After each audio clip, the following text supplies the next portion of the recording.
school drill team, I did not realize what lay in store for me. I liked music. I knew some of the girls. I thought it could be cool. Little did I know that it would be something that would shape my character and remain with me into my adult life. After I made the team, I soon discovered it was more demanding than I expected. I had sore muscles I never knew existed.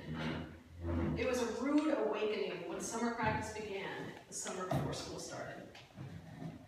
To this day, every time I get a whiff of Bengay, I am cast back to the dark, muggy dressing room where we all quickly changed into our uniforms before practice every day. As our first practice began that summer, I remember looking around at my teammates as we sat and listened with rapt attention to the director as she went over the rules. You will not be late. You will not talk. You'll have a complete uniform, including a ribbon for your hair and the proper shade of lipstick on, which is called raindrop red. You will not move other than the choreography of the dance.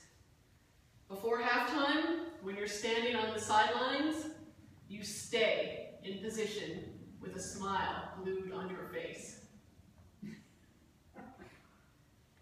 If you have sweat dripping down your face, you let it drip. If you have a fly on your nose or hair in your eyes, you may do this.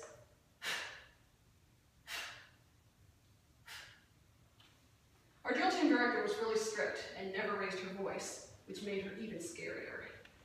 You did not break the rules or make a mistake in the dance, or you would suffer the consequences.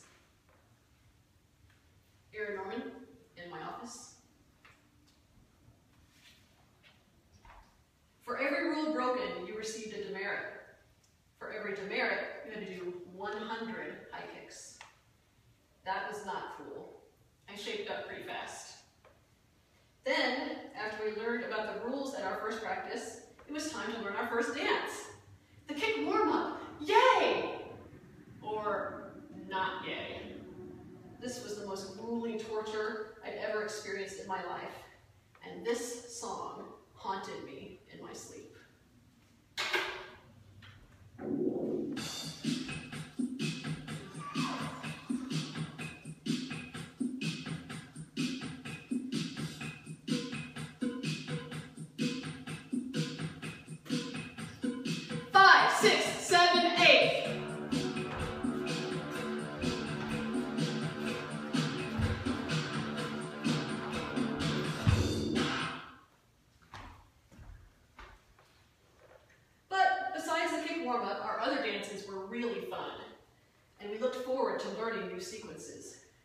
Our director was a really talented and creative choreographer, and it was exciting when every dance was fully learned and we came together as a team to perform.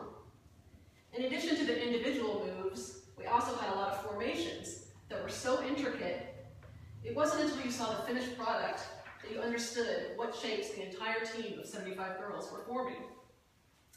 The finished product was a piece of art, something exciting to see and behold, but it came at a price.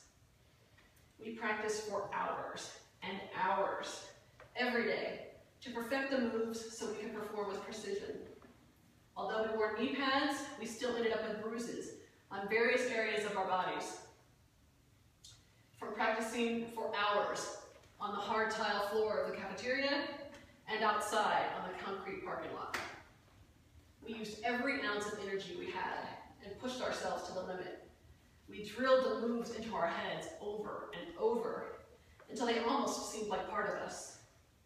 The dances were so ingrained in our brains that we could do the moves in our sleep. 30 years later, I still remember a lot of the choreography. This one was my favorite. Our unitards covered our entire bodies.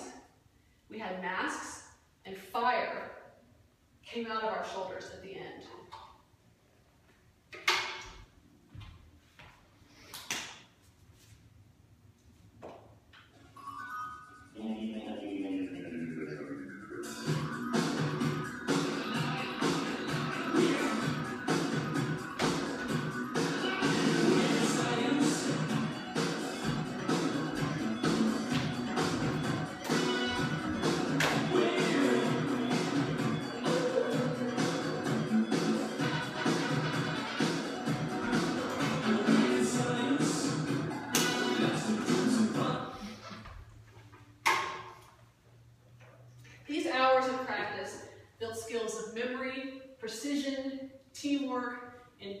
perseverance, pushing yourself when you thought you couldn't do anymore, strength, problem solving, and discipline. It was tough. It was challenging. A lot of times, it sucked. But thinking back on the sweat, the pain, the bruises, the fear of messing up, the crying from having little tiffs with some of your teammates, that is nothing compared with the fond memories of what you got out of it.